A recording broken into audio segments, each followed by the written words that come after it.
بسم اللہ الرحمن الرحیم۔ امام کی امامت، امام زمانہ کی توقیعات نقل ہوئی ہیں۔ امام سے لوگوں کی ملاقات، امام کے خطوط، امام سے لوگوں کے رابطے، یہ ایک پورا باب ہے معرفت امام زمانہ کے حوالے سے۔ اس میں ایک توقیع سعد ابن عبداللہ قمی کی ہے۔ سعد ابن عبداللہ قمی کہتے ہیں کہ میں نے امام زمانہ سے پوچھا کہ مولا، امام مہدی سے، امام زمانہ سے، مولا امام کا تعین اور امام کا انتخاب، امام کے لیے صلوات پڑھیں، اللہم صل علی محمد وعلی محمد۔ امام کا انتخاب امت کیوں نہیں کر سکتی؟ روایت سنانے جا رہا ہوں، میں نے اس کا بھی خود بھی لطف لیا ہے۔ امت امام کا انتخاب کیوں نہیں کر سکتی؟ پوچھا اس سے جا رہا ہے جو خود اس بات پر دلیل ہے کہ امام کا انتخاب امت نہیں کر سکتی۔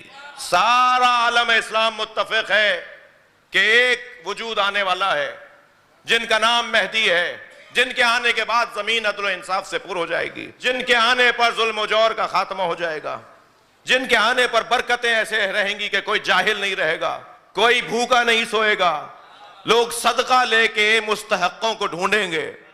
اگر کسی کو مستحق جان کر اسے دینے لگیں گے تو وہ کہے گا میں خود صدقہ لے کر آیا ہوں، کوئی مستحق نہیں مل رہا۔ ایسا مثالی زمانہ آ جائے گا، مگر سب نے لکھا ہے کہ وہ ظہور فرمائیں گے، وہ دنیا میں آئیں گے۔ کسی نے نہیں لکھا کہ امت ان کو منتخب کرے گی۔ جب آخری کو امت منتخب نہیں کرتی،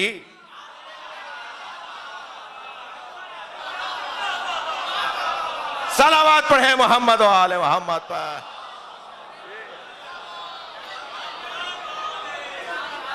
تو پہلے کو امت کیسے منتخب کرے گی؟ اب خود امام سے پوچھا گیا کہ امام کو امت منتخب کیوں نہیں کرتی، کیوں نہیں کر سکتی؟ حضرت نے فرمایا کہ کس امام کی بات کر رہے ہو، امام مصلح یا امام مفسد؟ اب بھائی جو روایت ہے وہ تو میں سناؤں گا آپ کو۔ امام نے سعد ابن عبداللہ قمی سے سوال کیا پلٹ کر کہ تم امام مصلح کی بات کر رہے ہو یا امام مفسد کی؟ کہا مولا میں تو امام مصلح کی بات کر رہا ہوں۔ مصلح، حضرت نے فرمایا کہ کوئی شخص کسی شخص کے بارے میں کیسے جان سکتا ہے کہ اس کے دل میں فسادی فکروں کا مجموعہ ہے یا اصلاحی فکروں کا اجتماع ہے؟ کوئی شخص کسی شخص کے بارے میں کیسے جان سکتا ہے؟ مجھے تو نہیں پتا کہ کسی کے دل میں کیا گزر رہا ہے اور کیا سوچتا ہے وہ۔ جب کوئی شخص کسی شخص کے بارے میں یہ نہیں جان سکتا کہ اس کے ذہن کے اندر، اس کے دل کے اندر فسادی فکریں ہیں یا اصلاحی فکریں ہیں، تو ہو سکتا ہے، کیا یہ نہیں ہو سکتا، جو حضرت کے جملے، کیا یہ نہیں ہو سکتا کہ وہ شخص اس کا انتخاب کر لے کہ جس کے دل کے اندر فسادی فکریں ہیں، اور جو فسادی فکروں کا حامل ہے وہ کیسے امت کے لیے مصلح بن سکتا ہے؟ کہنے لگا مولا ایسا ہو سکتا ہے۔ حضرت نے فرمایا جب ایسا ہو سکتا ہے تو پھر امت کو یہ اختیار کیوں دیا جائے؟ تھوڑی گردن ہلائیے گا، بات جا رہی ہے۔ پھر یہ امت کو اختیار کیوں دیا جائے کہ وہ اس کا انتخاب کرے جس کے بارے میں جانتا ہی نہیں ہے؟ تو جب امام کا کام ہی اصلاح کرنا ہے تو امام کا انتخاب وہ کرے گا جس نے امام کو بنایا ہے۔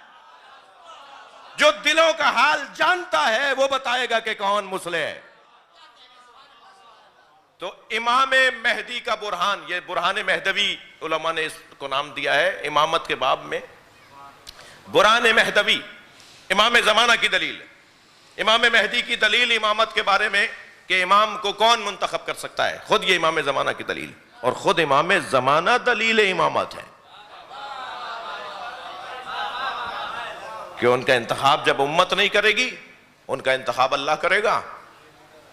یعنی اگر نبی کا انتخاب اللہ کرے گا اور آخری امام کا انتخاب اللہ کرے گا تو پھر یہ ان لوگوں کے ہموش و غربا نہیں ہے کہ آخری امام کا انتخاب تو اللہ کرے اور پہلے امام کا انتخاب امت کرے۔